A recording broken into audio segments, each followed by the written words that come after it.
साथियों, इन तमाम चुनौतियों के बावजूद हमारे पास पहले की अपेक्षा बेहतर अनुभव है, पहले की अपेक्षा अच्छे संसाधन है और अब एक वैक्सीन भी हमारे पास है।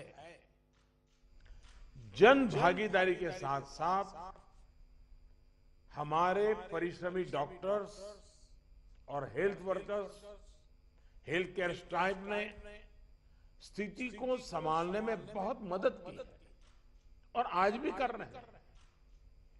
आप सभी में अपने पहले के अनुभवों का प्रभावी ढंग से उपयोग अपेक्षित है। अब आप कल्पना कीजिए कि गत वर्ष इन दिनों में हमारे हाल क्या थे।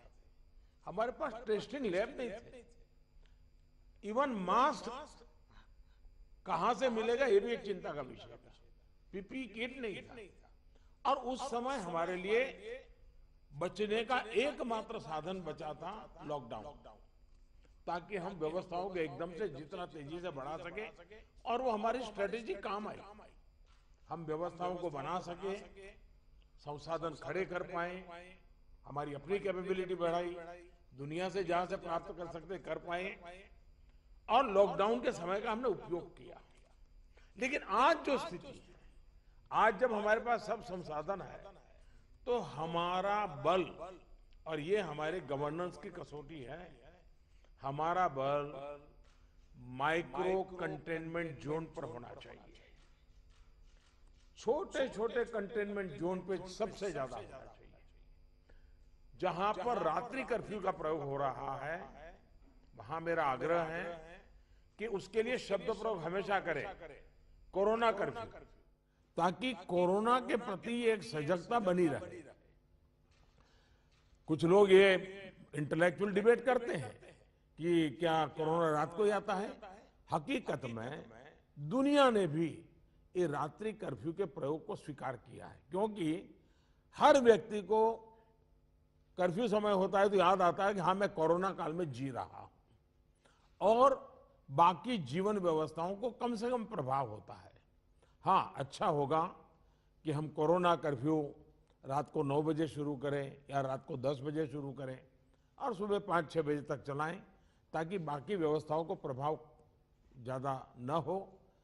और इसलिए उसको कोरोना कर्फ्यू के नाम से ही प्रचलित करें। और कोरोना कर्फ्यू एक प्रकार से लोगों को एजुकेट करने के लिए काम आ रहा है, अवेयरनेस के लिए काम आ रहा है, तो हमने इसके तरफ ध्यान देने के।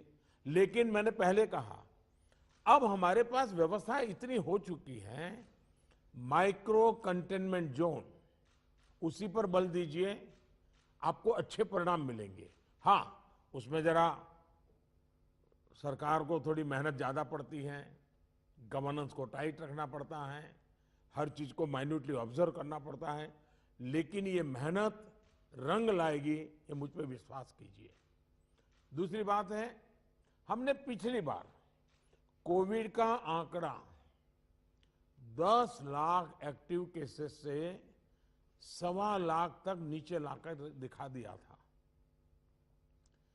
ये जिस रणनीति पर चलते हुए संभव हुआ, वो आज भी उतने ही सटीक है। और मजा देखिए, उस समय सफलता हम ही लोगों ने पाई थी, तब संसाधन भी कम थे। आज तो संसाधन ज्यादा है और अनुभव भी ज्यादा है, और इसलिए हम इस पीक को बहुत तेजी से नीचे ला सकते हैं, पीक को ऊपर जाते रोक भी सकते हैं। और अनुभव कहता है कि test, track, treat, COVID appropriate behaviour और कोविड मैनेजमेंट, इन्हीं चीजों पर हमें बल देना है। और आप देखिए, अब एक विषय ऐसा आया है, मैं आप सभी मुख्यमंत्रियों से आग्रह करता हूं कि आप अपने राज्य की मशीनरी के द्वारा थोड़ा अगर एनालिसिस करें, सर्वे करें, और एक सवाल का जवाब हमें मिल सकता है क्या, मैं इसको सवाल के रूप में कह रहा हूं। होता क्या है कि इन दिनों कोरोना में, ये थोड़ा वेरिफिकेशन का विषय है, लेकिन आप भी उसको राज्य में करवा सकते हैं। पहले कोरोना के समय क्या होता था, हल्के फुल्के सिम्टम्स भी लोग डर जाते थे, तो तुरंत एक्शन लेते थे। दूसरा, इन दिनों बहुत पेशेंट असिम्टोमेटिक है और उसके कारण उनको लगता है तो ऐसे ही थोड़ा जुकाम हो गया, ऐसा हो गया, कभी कभी तो वो भी नजर नहीं आता और उसके कारण वो परिवार में पहले की तरह ही जिंदगी जीते हैं और परिणाम स्वरूप पूरा परिवार लपेट जाता है और फिर इंटेंसिटी बढ़ती है, तब हमारे ध्यान आता है।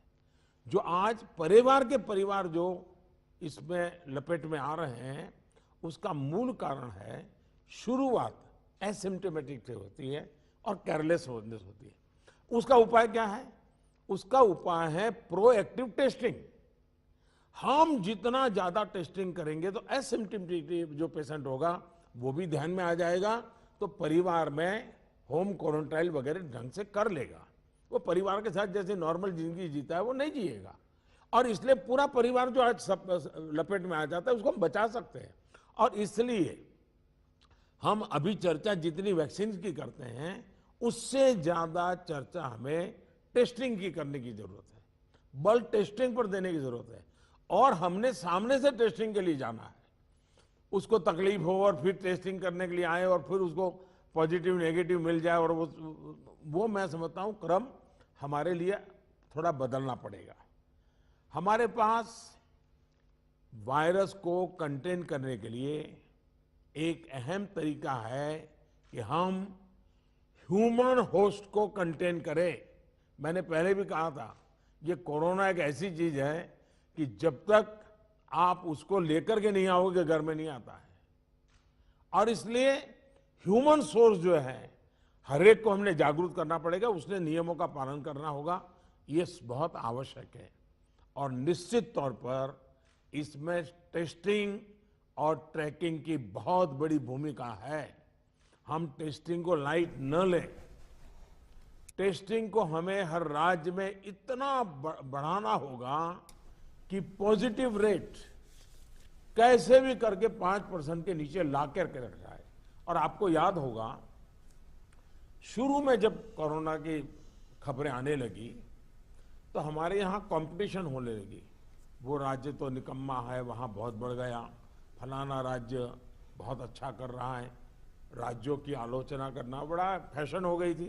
तो पहली मीटिंग में मैंने आप सबसे कहा था कि संख्या बढ़ने से आप जरा भी चिंता मत कीजिए, उसके कारण आपका परफॉर्मेंस बुरा है, प्रेशर में मत रहिए, आप टेस्टिंग पर बल दीजिए।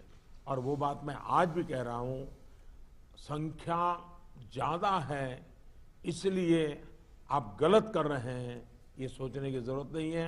आप टेस्टिंग ज्यादा करते हैं, उसके कारण पॉजिटिव केस नजर आते हैं, लेकिन बाहर निकलने का रास्ता वही है। और जो आलोचना करने वाले हैं थोड़े दिन आलोचना सुननी पड़ेगी, लेकिन रास्ता तो टेस्टिंग का ही है। टेस्टिंग के कारण आंकड़ा बड़ा आ जाता है, आने दीजिए। उसके कारण कोई राज्य अच्छा है कोई राज्य बुरा है, ऐसा मूल्यांकन का तरीका ठीक नहीं है। और इसलिए मेरा आपका आग्रह है कि इस प्रेशर से बाहर निकल जाइए, टेस्टिंग को बल दीजिए, भले पॉजिटिव केस ज्यादा आते हैं आने दीजिए, लेकिन उसी का तो हम उपाय कर पाएंगे। और हमारी टारगेट 70% 70% आरटीपीसीआर टेस्ट करने का है।